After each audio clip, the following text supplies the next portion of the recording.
ये तवज्जो फरमाएँ। चंद एक बातें मुख्तसर वक्त में आपकी खिदमत में अर्ज़ करनी है। अल्लाह ताला ने कुरान मजीद के अंदर हमारे बहुत सारे रिश्ते बयान फरमाए हैं।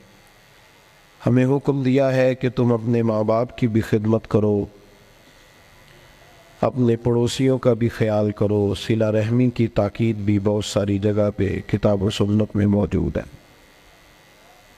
हमारे बहुत सारे रिश्तों में जो नज़ाकत पाई जाती है, माँ बाप ने किस तरह बचपन में हमें पाला, उसका ख्याल करके भी हमारी तवज्जो दिलाई गई कि हम अपने माँ बाप की खिदमत करें और हमेशा उनके लिए अपने बाजुओं को खुला रखें, उफ तक न कहें। सारी चीज़ें हमें समझाई गईं और सारे रिश्तों के बारे में हमें बताया गया। इंसानियत को अल्लाह ने जो करामत अता फरमाई है उसका भी बयान फरमाया। लेकिन इन सब रिश्तों में दुनिया के अंदर हमारा जो सबसे ज़्यादा नाजुक, गहरा और वारफ्तगी का रिश्ता है वो रसूल पाक के साथ है सल्लल्लाहु तआला अलैहि वसल्लम। उस रिश्ते की नज़ाकत को भी कुरान पाक ने बयान फरमाया अन्नबिय्यु औला बिल मुअमिनीन मिन अनफुसिहिम। फरमाया ये जो मेरे नबी करीम अलैहिस्सलाम हैं ये मोमिनों से उनकी जानों से भी ज़्यादा करीब है। हुज़ूर अलैहिस्सलाम के साथ हमारे रिश्ते की जो कुर्बत है, जो नज़ाकत है, फिर गौर करें मेरी बात पर। कुरान मजीद फरमाता है नबी पाक अलैहिस्सलाम तुम्हारी जानों से भी तुम्हारे ज़्यादा करीब है। कोई आज तक ये नहीं बता सका कि जान इंसान के जिस्म के कितना करीब होती है, तो ये नहीं बता सके जान जिस्म से कितना करीब होती है, तो जो जान से भी ज़्यादा करीब है।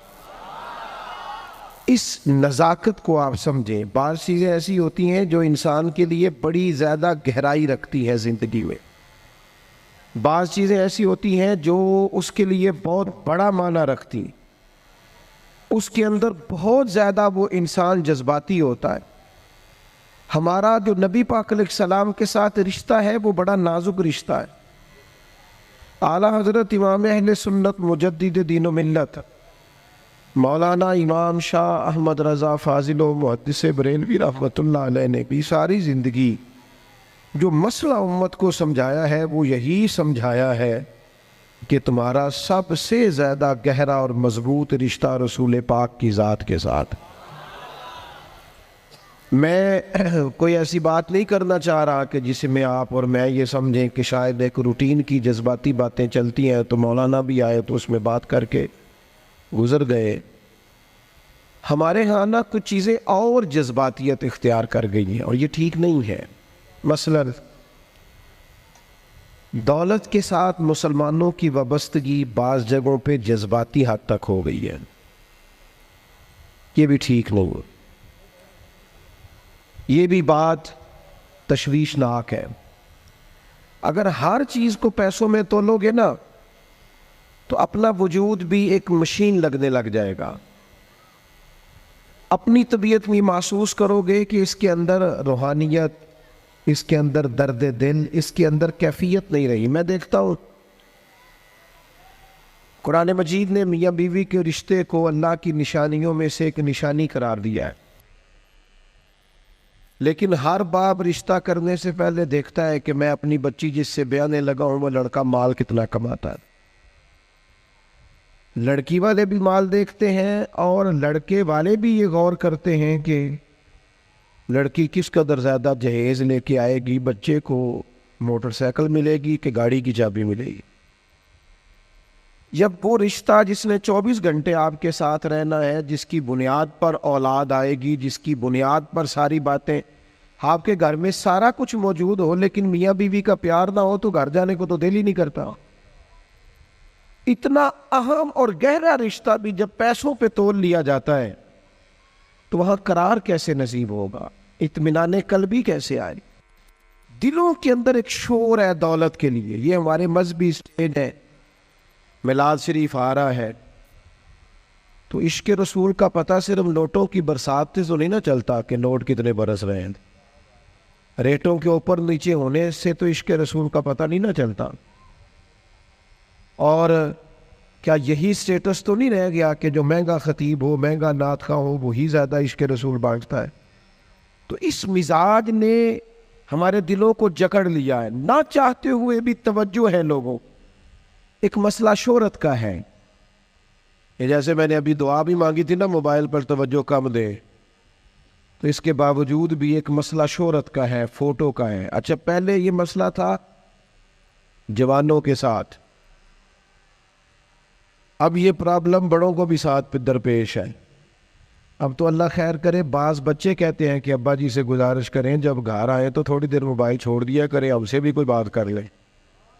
शोहरत एक बहुत बड़ा नुक्स होता है। जब आपका मकसूद सिर्फ शोहरत हो जाता है ना, मैं चाहा जाऊं, मुझे पहचाना जाए, ये भी पूरी तरह बंदा मोमिन के दिल पे कब्जा कर ले। हुजूर अलैहिस्सलाम ने फरमाया है, फरमाया इंसान जैसे जैसे बूढ़ा होता है दो चीज़ें जवान होती, एक चाहा जाने की ख्वाहिश, एक दौलत की ख्वाहिश। और एक मकाम पर मजीद वजाहत कर दी, फरमाया भूखा भेड़िया बकरियों में छोड़ा जाए तो इतनी तबाही नहीं करता। भेड़िया तो वैसे ही खतरनाक होता है, ऊपर से भूखा हो। भूखा भेड़िया बकरियों में छोड़ा जाए तो इतनी तबाही नहीं करता जितनी दौलत और शोहरत की मोहब्बत इंसान के बातन में तबाही करती। ये चीजें हमें जकड़ रही है तेजी से। शोहरत, इख्तदार, चाहा जाना, गली का नाम मेरे नाम पे हो जाए, मोहल्ले का नाम मेरे नाम पे हो जाए, बरादरी का बड़ा मुझे मान लिया जाए, फलानी शाह मेरी, मैं ये होता हूँ, मैं वो होता हूँ। बात भाई, इन चीजों की तो जगह ही नहीं थी तेरे दिल में, ये किधर से आ गई तेरे दिल में? तो तेरे लिए तो नुस्खा ये तजवीज़ किया गया था कि तेरी जान से भी ज्यादा करीब रसूल पाक है। तुझे तो सुबह से शाम तक देखना था कि तूने महबूब की नात कितनी पढ़ी है, तूने तो देखना था दिल में तड़प कितनी है रसूल पाक के लिए, हुजूर की सुन्नत का, शरीयत का पास कितना है। सुबह से शाम तक तूने तो ये सोचना था कि मैं खिदमत दीन मतीन में अपना किरदार कितना अदा कर सकता। तुझे जिंदा रखना है, तेरी रूह को अगर बचना है तो वो नबी पाक की मोहब्बत से बचेगी। मरकजी नुक्ता फाजले बरेलवी ने समझाया है, ईमान का मरकजी नुक्ता।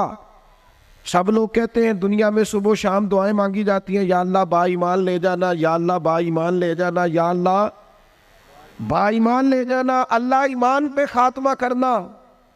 तो आला हज़रत फरमाते मुझे तो खात्मा बिल खैर का पता भी चल गया कैसे होता है। हुजूर किस तरह होता है? फरमाते इन्हें जाना, इन्हें माना, ना रखा गैर से काम। उस पर एक नतीजा मुरतब हुआ है, वो भी अगले मिसरे में बयान करते हैं। फरमाते हैं कि इन्हें जाना और इन्हें माना, फिर न रखा गैर से काम, तो नतीजा क्या निकला? लिल्लाहिल हम्द, मैं दुनिया से मुसलमान गया। फिर शुक्र है अल्लाह का मेरा ईमान सलामत रहा।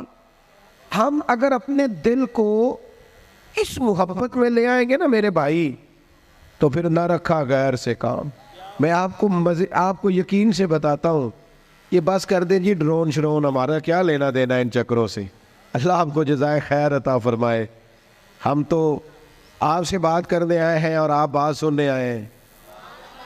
अल्लाह खैर फरमाए। किसी दरवेश का आईना टूट गया था, तो कहा जनाब आईना टूट गया। फरमाने लगे चलो शुक्र है, अपना आप देखने से जान तो छूटी। अपना आप ही देखते रहते थे। घर से आईना देखना बुरी बात नहीं, लेकिन सिर्फ अपना आप ही देखते रहना और हर वक्त देखते रहना। खुदा मुझे ऐसी खुदाई ना दे कि अपने सिवा कुछ दिखाई ना दे, ये भी कोई इतना ठीक मसला नहीं। आप गौर फरमाए, क्या अर्ज करना चाहता हूँ आपकी खिदमत में मेरे अजीज। एक तो अगर मैं बड़ी समझदारी से और बड़े गौर से और बड़ी तवज्जो से आपको ये बात समझाना चाहता हूँ कि अगर हुजूर से प्यार करोगे ना, तो ये जितनी दौलतों की और शोहरतों की मोहब्बत दिल में आती है, ये खुद ब खुद निकल जाएगी, खुद ब खुद निकल जाएगी, आसानी हो जाएगी, जीना आसान हो जाए। दूसरी बात आपकी खिदमत में अर्ज करूं, हम ना ताज़ा दम नहीं रहते, हम परेशान रहते हैं, हम बोर होते हैं। हमारी तबीयतें बाज़ोकात जल्दबाजी करती हैं, हम बाज़ोकात उलझ जाते हैं, करार तलाश करते हैं। उस करार को तलाश करने के लिए फिर बाज़ लोग उल्टी सीधी मूवीज़ देखते हैं। बाज़ लोगों का ख्याल है कि शायद मैं कोई लतीफ़ा सुनूंगा तो मामला ठीक हो, फिर उसका नतीजा भी निकला है लतीफ़े सुनने का। अब लतीफ़े सुनाना भी इतना बड़ा काम हो गया है कि मौलवी है पगड़ी दाढ़ी वाला, लेकिन उसके नाम के नीचे लिखा फ़नी मौलवी। खुदा के बंदे, ये संजीदा स्टेज है, दीनदार लोगों का करने का काम है, आप क्या कर रहे हैं? मौलवी भी फनी होता है, 6 मानादार कि हमारा मिजाज था हर चीज शुगल मेला, हर चीज हंसना उलझना। मेरे अजीज, हम चूंकि सुकून चाहते थे, कुछ ने इधर उधर की मूवी देख ली, कुछ ने हंस लिया, कुछ सैर को चले गए, कुछ का ख्याल था खाने खा लेंगे तो सुकून आ जाएगा। याद रखना, इन चीज़ों में सुकून नहीं है, इनमें तो आप उलझते जाएंगे। मजीद तो सुकून कहाँ है, करार कहाँ है? आप कभी सहाबा की जिंदगियां देखें ना, हालात जिस तरह के भी थे ना, उनको जो सुकून मिलता था वो रुखे मुस्तफ़ा से मिलता था। उनकी तबीयत पूरी लग गई थी कि हुजूर अलैहिस्सलाम की जो यादें हैं वो दिल को ताज़ा करती। उनका ख्याल था कि बाहर अगर किसी चीज़ का नाम है तो वो ज़िक्र मुस्तफ़ा है, याद मुस्तफ़ा है और दीदार मुस्तफ़ा है। आला हज़रत मुफ्ती हैं, फतवा देते हैं। आला हज़रत मुफस्सिर कुरान है, कंजुल ईमान बज़ाते खुद एक तफसीर है, तर्जुमा ही तफसीरी है। आला हज़रत मुहद्दिस हैं, वो जब अहादीस मुबारका का हवाला देते हैं तो यूँ लगता है कि जैसे बड़ी गहरी नज़र है इनकी, रावियान हदीस पर भी, उसूल पर भी, और हाफ़ज़ा भी मजबूत है हिफ्ज़ हदीस के लिहाज। सारी चीज़ें उनके पास थी, लेकिन वो पता क्या कहते थे? कहते थे ये जो मेरा दिल चमकदार है ना, और ये जो मेरी तबीयत हल्की फुल्की है, उसकी वजह ये है कि उनकी महक ने दिल के गुंचे खिला दिए। ये मैं नहीं आपको तकरीर सुना रहा, मैं तो जज्बात का इजहार कर रहा हूं। उनकी महक ने दिल के गुंचे खिला दिए हैं। तो क्यों गुंचे खिला दिए? कहते मेरे नबी का कमाल ये है कि वो जिस राह चल दिए हैं कूचे बसा दिए। वो जिस राह भी चल दिए हैं कूचे, हुजूर पर थोड़ा गुजर जाए तो काम हो जाता है। करार, सुकून, सारे दुख मिट जाएंगे अगर दिल हुजूर से लगा लोगे, अगर मुहब्बतों का मरकज रसूल पाक को बना लोगे। आप देखें ओहद के मैदान के अंदर काफिर ने एक बड़ी अजीब साजिश की मुसलमानों को परेशान करने के लिए, और तक भाई आप लोगों की वजह से अगर इतने लोग तकलीफ में हैं तो आपको समझ जल्दी से बैठ जाए जी, जल्दी से जी, फैसला करने में इतनी देर, अल्लाह आपको सलामत रखे, बैठ जाए जी। अब आप खड़े हैं जनाब, आप भी बैठ जाए, अल्लाह आपको बरकत अता फरमाए। अच्छा, एक बंदा महफिल में खड़ा हो जाता है मोबाइल लेके, अल्लाह उन्हें समझना चाहिए कि बाकी सारे कुल भी हैं मोबाइल। खुदा के बंदे, आपकी वजह से इतने लोग पीछे अगर परेशान है तो आपको समझना चाहिए उस चीज़ को। अल्लाह ताला आप सबको हंसता और मुस्कुराता रखे।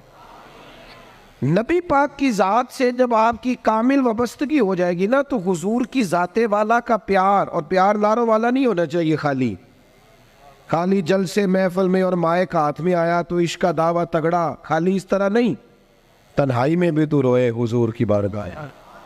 एक महफिल में मैं एक दफ़ा हाजिर था तो एक नात का बच्चा मेरे पास आया, कहने लगा जी मेरी सिफारिश कर दो, मैं भी हुजूर दी बारगाह च हाज़री लवानी है।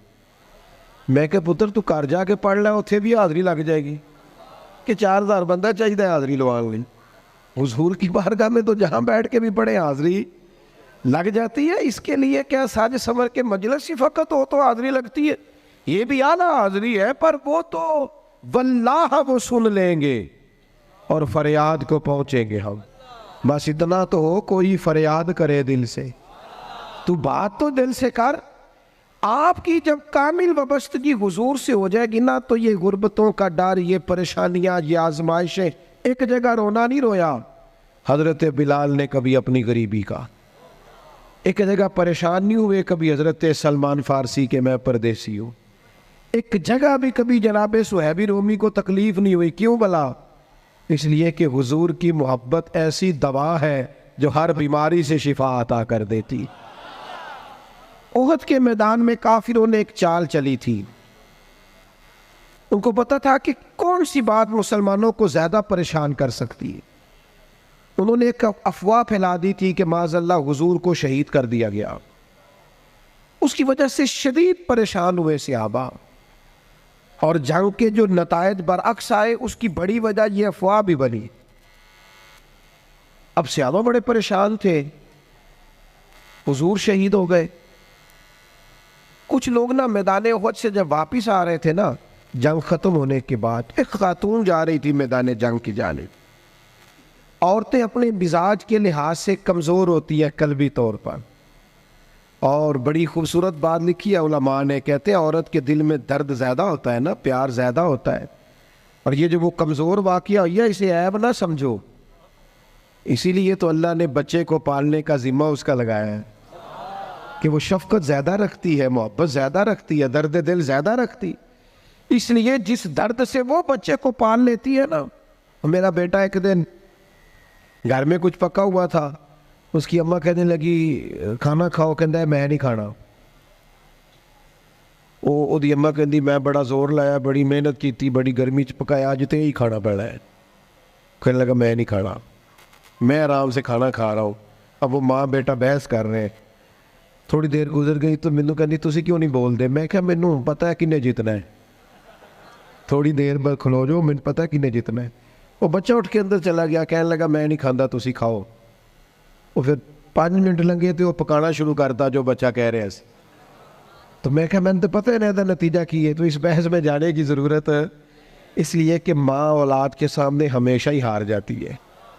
वो औलाद के सामने जीत सकती, वो नहीं जीत सकती ना। शफकत ऐसी है। औरतें मिजाज के लिहाज से अल्लाह ताला ने नरमी दी होती, इसको ऐब ना जाना जाए, ये अल्लाह ताला ने उन्हें वदियत की है चीज़। तो खातून जा रही है मैदान उहद की जानिब, वहां से सहाबा आ रहे। तो खातून पूछती है सहाबा से हुजूर का क्या हाल है। तो एक सहाबी अपने लहजे में गोया कहने लगे खबर मुश्किल है पर तुझे सुनानी भी ज़रूरी है, इस जंग में तेरे भाई का इंतकाल हो गया है। बहन के लिए इससे बड़ी भी कोई खबर होगी कि भाई का इंतकाल हो गया। वो खातून ने ये खबर सुनी, इन्ना लिल्लाहि व इन्ना इलैहि राजिऊन पढ़ा, आगे गुजर गई। अगले सहाबी से जाके पूछती है हुजूर का क्या हाल है, और बेचैन है, दौड़ी जा रही। ये मेरी बात को समझे आप। किसी एक जगह जब आपकी मोहब्बत का गलबा होता है तो फिर बाज गम लगते ही नहीं। आपकी कैफियत ही और होती है जिंदगी गुजारने में। आगे बढ़ी, एक और सहाबी मिले, उनसे पूछती है हुजूर का क्या हाल है। तो कहने लगे मेरे पास तेरे लिए एक बड़ी सख्त खबर है, तेरे शौहर का इंतकाल हो गया। उसने थोड़ी देर के लिए खामोशी इख्तियार की, अल्लाह की रज़ा पे राज़ी रहने के कलिमात अदा की और आगे बढ़ी। एक और शख्स से सवाल, ये ज़रा सोचते जाना, ये खबरें अगर अचानक मिले, भाई चला गया है, बाप चला गया है, इसको सोचना, अपने ऊपर तारी करना, खुदा ना करे ऐसा हो। पर जब खबर मिले तो कैफियत क्या होती है। वो खातून आगे बढ़ी तो एक शख्स और मिला, पूछती है ज़रा बताओ ना हुजूर का क्या हाल है। तो कहने लगे मेरे पास तेरे लिए खबर है कि तेरे वालिद भी इस जंग में शहीद हो गए। बेटियों का तो मेका ही बाप से होता है, माँ से होता है। वालिद चले गए। थोड़ी देर के लिए गर्दन झुकी, कलिमात अदा की, और फिर पूछती है सहाबी से वालिद चले गए, भाई चले गए, शौहर चले गए, मुझे बताओ कि मेरे नबी पाक का क्या हाल है। तो सहाबी कहने लगे अल्हम्दुलिल्लाह मैं ज़ियारत करके आया हूँ, रसूल पाक बिल्कुल ठीक है, हुजूर खैर से हैं, करम में हैं, रब के फजल में, महबूब ठीक है। मैं चेहरा नूर को देख कर के आया हूँ। तो उस खातून का जुमला कितना अनोखा है, और सारे गम दूर करने के लिए रंग कितना अजीब है। वो खातून कहने लगी मेरे ऊपर अचानक खबरें आई हैं, गमों के पहाड़ टूटे हैं, लेकिन अगर हुजूर मौजूद है तो फिर कोई गम गम है ही नहीं, फिर कोई दुख दुख है ही नहीं। ओ कच्चा रंग ललारी वाला जेड़ा चढ़दा ते लैंदा रहिंदा, ए इश्क तेरे दा रंग मुहम्मद चढ़ जाए फिर नहीं लैंदा। ये इतना पक्का चढ़ गया है कि अब कोई और तकलीफ रही नहीं। मेरे अजीज याद रखना, ये सारे गम दूर हो जाएंगे। ये सारे गम, क्या कहते हैं आला हजरत, उनके निसार कोई कैसे ही रंज में हो। ये देखो, ये पीछे अहादीस का जखीरा है और फिर इमाम का तरीका समझाने का। कहने लगे उनके निसार कोई कैसे ही रंज में हो, वो जब याद आ गए हैं सब गम भुला दिए हैं।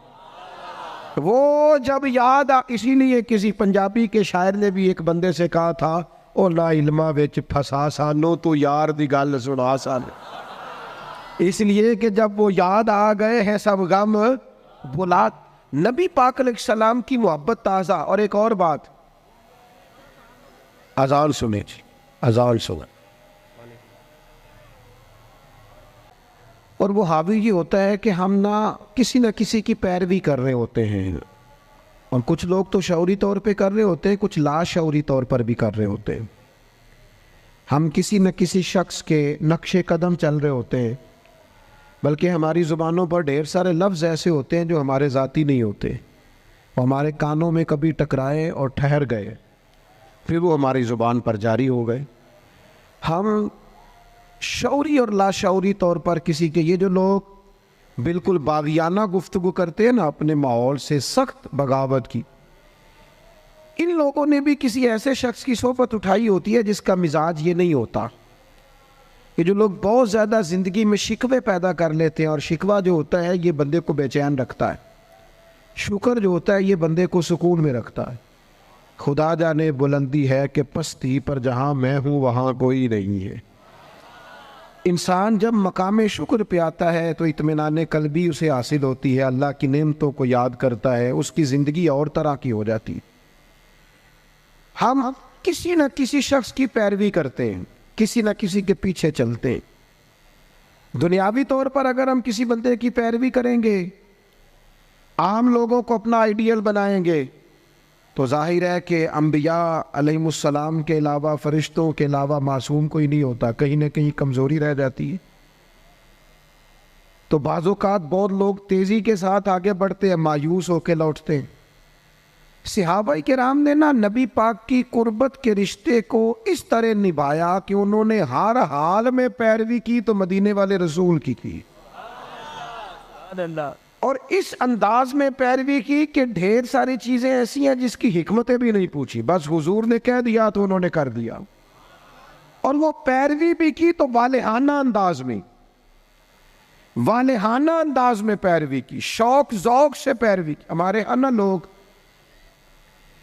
अमल करने के मामले में, दीन पर अमल करने के मामले में रुखसतें तलाश करते हैं, गुंजाइशें ढूंढते हैं, हीलो हुज्जत से काम लेते हैं, बहाने करते हैं, तारीखें देते हैं, बस मैं उम्रा कर रहा हूँ उसके बाद मैं नेक ही हूँ, के बाद 2 बच्चे रह गए शादी कर लो, फिर उसके बाद इंशाल्लाह मैं मस्जिद में ही।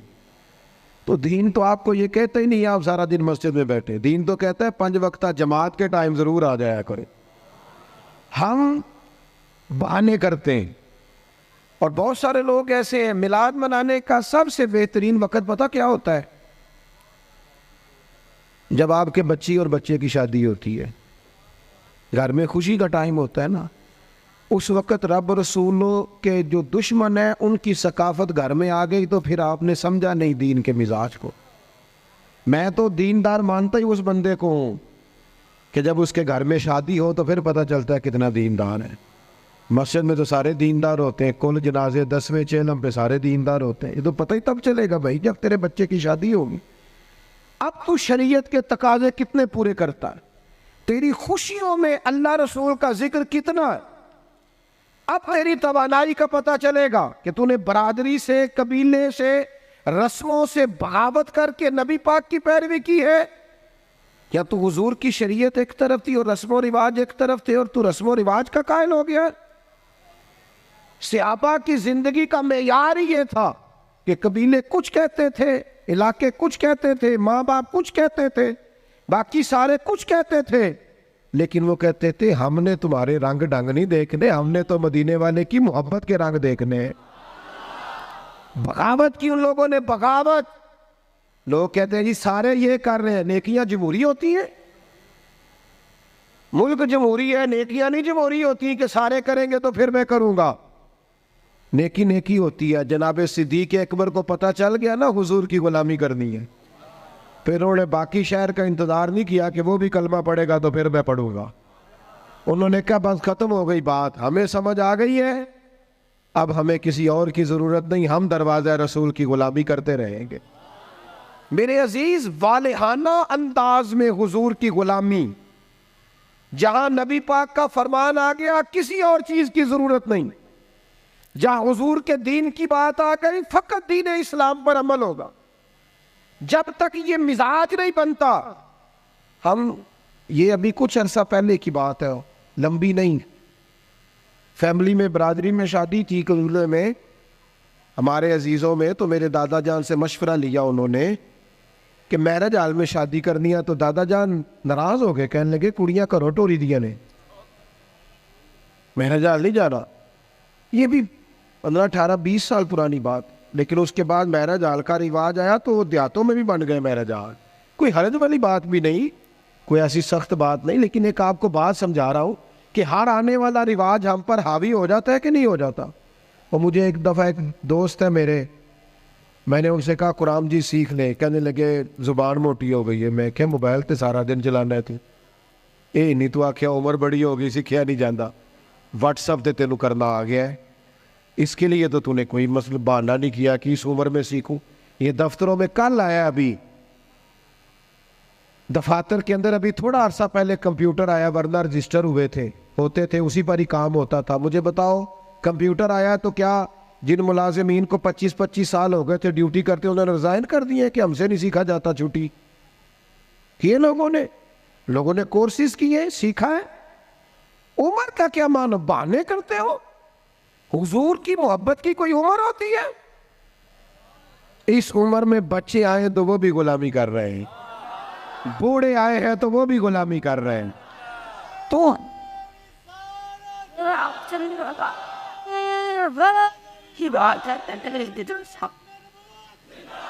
नबी पाक की बात माननी है तो वालेहाना अंदाज में माननी है और मजा लेके माननी है, और कहना है मेरे लिए कोई हरफे आखिर है तो ज़ाते मुस्तफ़ा है।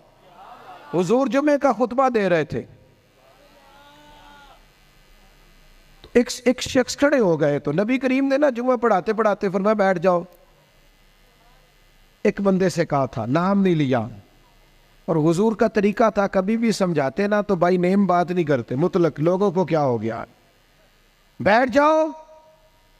उस एक बंदे से कहा था बैठ जाओ, एक जरा इस कोने में थे, मस्जिद की गली में थे, उनके कानों में आवाज गई बैठ जाओ, वो वही बैठ गए।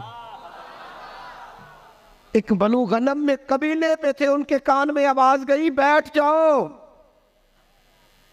उन्होंने साथ वाले से पूछा नहीं कि आपको तो नहीं कहा, किसको कहा जा रहा है, कानों में आवाज गई बैठ जाओ, तो जहां कोई था वो वही बैठ गया। नमाज के बाद महबूब ने पूछा आप कहाँ थे, आप कहाँ थे, आप, हुजूर आवाज आई थी बैठ गया, बैठ गया, बैठ गया।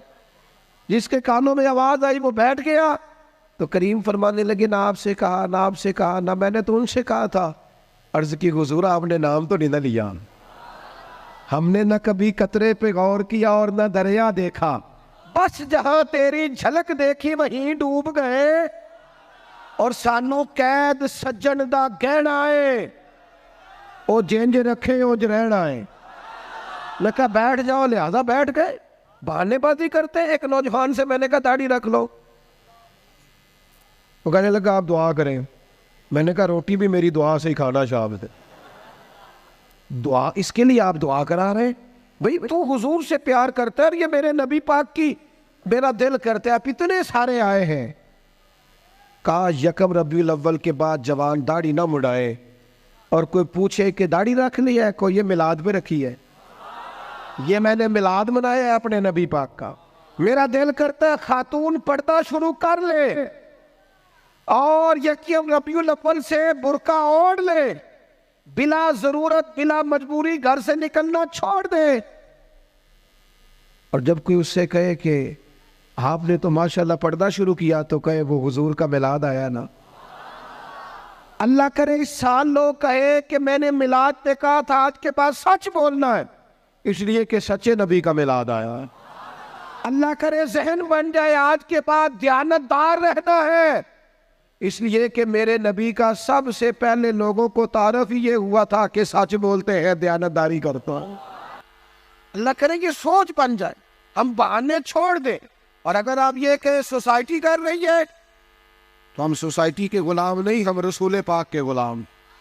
अगर आप कहें मुआशरा कर रहा है, तो हमें मुआशरे से क्या लेना देना, हमारा तो सारा ताल्लुक ज़ाते रसूल के साथ है। अपनी जिंदगी को पूरी तरह समेटे और दरवाजा रसूल पे ले आए। पता है आपको, हुजूर ने फरमाया जब उम्मती नमाज पढ़ता है तो मेरी आंखें ठंडी होती। तुझे मज़ा नहीं आता सजदे में, तू सजदा करता है तो हुजूर की आंखें ठंडी होती। और मैंने आपसे अपील करनी है कि आप जब नमाज के लिए खड़े हो तो मोबाइल साइलेंट नहीं करना है, इसको बंद करना है, क्योंकि साइलेंट भी तवज्जो अपनी तरफ कराता है और हमने तवज्जो इधर उधर करनी नहीं, रब की बारगाह में आ गए। ये पूरा मिलाद का महीना कोई कह ही देगा ना आपको कि बड़ी तस्बीह पढ़ लीजिए, लेकिन ये पूरा महीना ना मोबाइल जेब में तस्बीह हाथ में, इंशाअल्लाह तो कह दे। और सारा दिन दुरूद पढ़ना है रसूल पाक। दुरूद पता फायदा क्या करता है, जुबान को मीठा कर देता है, दिल को नरम कर देता है, रूह को ताज़ा कर देता है। और एक दफ़ा पढ़ो तो 10 रहमतें आती है, 10 रहमतें। और पढ़ते रहो तो दाएं बाएं रहमत ही रहमत रहती है, हर वक्त ही रहमत, हर वक्त ही रहमत, हर वक्त ही कमाल। अपना दिल पूरा लगा लो दुरूद पाक के साथ। और हर साल कहता हूँ, इस साल भी कहता हूँ, मिलाद पे भी ना तीरों के, दरवेशों के, ये सारे तो कहते हैं मिलाद में, सारे कहते हैं जी मिलाद शरीफ का लंगर है जी शिफा वाला, कहते हैं ना सारे। फिर कोई अर्ज नहीं इंशाअल्लाह ताला, जो सारी कौम खाएगी नात खां भी वही खाएगा इंशाअल्लाह। शिफा वाला जो हुआ, पीर साहब, खतीब साहब, दरवेश साहब सारे खाएंगे वही शिफा वाला लंगर। और मिलाद वाले दिन भी गरीबों को तुम लंगर सही करके नहीं देते, वो भी VIPs का लंगर ही रह जाता है। खुदारा अच्छा करके तुम खाना बनाओ, और जब वो लंगर पकाओ तो कोशिश करो कि गरीबों को बुला के दस्तरखान पे बिठाओ। वो माड़ा जिदे बच्चे बोटियां नहीं खाते, पूछेगा ना अपने वालद नो कि अब्बा जी अज बड़िया रज रज बोटियां लभदियां पईयां, तो कमाल हो गई है, ये बिरयानी कमाल है क्या। तो हो सकता है अब्बा रो ही पड़े, गरीब आदमियों को पुत्र अज तेन कोई नहीं डकन लगा, तो रज के खाज मेरे नबी पाक दा मिलाया दे। लेकिन ये भी तुमने VIPs अलग कर दिए, अमीर अलग कर दिए, उसका लंगर ये है, ऐ साडा मेहमान खुसूसी। उसको क्यों नहीं मेहमान खुसूसी बनाते जिसको 25 साल हो गए फजर की अज़ान पर? उसको क्यों नहीं मेहमान खुसूसी बनाते जिसे 30 साल हो गए हैं मस्जिद में झाड़ू देता है? वो नहीं मेहमान खुसूसी बन सकता? सिर्फ उसके हाथ में नोटों की दफ्ती नहीं, करो मत है अहले दुवल रजा, पड़े इस भला पे मेरी भला, मैं गदा हूँ अपने करीम का। ये मेरा दीन पारायना नहीं, हुजूर के गुलामों से प्यार करो और मिलाद मुबारका में हुस्न पैदा करो और ताजगी पैदा करो, और किसी गरीब की बेटी की ब्याह की कोशिश करो, ताकि रसूल पाक अलैहिस्सलातु सलाम की उम्मत इस बात से फ़ायदा उठाए कि हुजूर का मिलाद शरीफ आया। कोई ऐसा काम ना करना जिससे महसूस हो कि कोई मिलाद नहीं मनाया जा रहा, अपना आप दिखाया जा रहा है, ना कोई काम ना करना। इसमें तो दरवेशी। मुझे एक दफ़ा मिलाद शरीफ के मौके पे मेरे किसी दोस्त ने मिलाद रैली पे लिख दिया ज़ेरे क़यादत। मैंने कहा हुजूर के नाम का जुलूस और मैं क़यादत करूँगा? चले नज़म होता है बाज़ औक़ात के ये बंदा आगे चलेगा ये पीछे चलेगा, वरना ये हुजूर का मिलाद है। जो सबसे पीछे चल रहा है वो भी महबूब की नज़र में उतना ही ज़्यादा मोतबर है, इतना कि सबसे कोई आगे चलने वाला। इसलिए अपने लहजों में हुजूर की मोहब्बत पैदा करो, इशा पढ़े बगैर ना सोनो। और आज तगड़ा अलार्म लगाना है, इंशाअल्लाह फजर बाजमात पढ़नी है इंशाअल्लाह ताला। और सुबह की फजर से इरादा करना है कि फजर के बाद पहले तिलावत होगी, फिर हुजूर की ज़ात पे दरूद पाक होगा। और एक छोटी सी बात और अर्ज़ करनी है, खुशी के मौके पे अपनों को नहीं भूलना। अब बेटा बैठ जाओ, तशरीफ़ रखो, अल्लाह आपको सलामत रखे। बाज़ बच्चे बेचारे बड़े परेशान रहते हैं अगर मोबाइल हाथ में रहे तो। अल्लाह इनको लंबी ज़िंदगी दे, सेहत वाली सबको। आप खड़े होते हैं तो पिछले परेशान हो जाते हैं, नज़र नहीं आता उनको। दोस्तों, ईद ये जो किसी जिसको ना भी ना मनाना हो, जब बंदा बेटा ब्याहने लगता है तो खुशी बड़ी होती है ना। वो बंदा कहता है चल यार जाना तो मैं नहीं सी, पर मुंडे दी शादी है। ईद के मौके पे बंदा दुश्मनों को भी, जिनसे मुखालफत हो उनको भी फ़ोन करता है।